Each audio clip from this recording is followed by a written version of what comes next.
Sir ನೀವು ಹೇಳಿದ್ರಿ 1 ವರ್ಷ ಆದಮೇಲೆ ಮತ್ತೆ ಅಪ್ಲೈ ಮಾಡ್ಬೋದು ಅಂತ.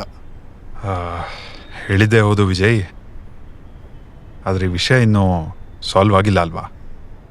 ಯಾರು ಕೊಟ್ಟಿದ್ದು, ಯಾರು ತಗೊಂಡಿದ್ದು, ಇದಿನ್ನೂ ಕ್ಲಿಯರ್ ಆಗಿಲ್ಲ. ಸರ್ ಅದು ನಮಗೂ ಗೊತ್ತಿಲ್ಲ, ಯಾರೋ 3ನೇವ್ರ ಕೆಲಸ. ಅದು ಕ್ಲಿಯರ್ ಆಗೋವರೆಗೂ ನಮ್ಮ ಟೈಮ್ ವೇಸ್ಟ್ ಮಾಡೋಕ್ಕೆ ಇಷ್ಟ ಇಲ್ಲ. ಗೌಡ, ನೀವೇನು ಹೇಳ್ತೀರಾ? ಹೌದು ಕುಮಾರ್, ಆದರೆ ಅಲ್ಲಿವರೆಗೂ ಕಾಯಕ್ಕೂ ಆಗಲ್ಲ. ಬೇರೆ ಯಾರೋ ಮಾಡಿದ್ದಕ್ಕೆ ಇವನ್ ಫ್ಯೂಚರ್ ಹಾಳಾಗಬಾರ್ದು ಅಲ್ವಾ? ನೋಡಿ ಕುಮಾರ್, ಏನಾದರೂ ಮಾಡ್ಬೋದಾ ಪ್ಲೀಸ್?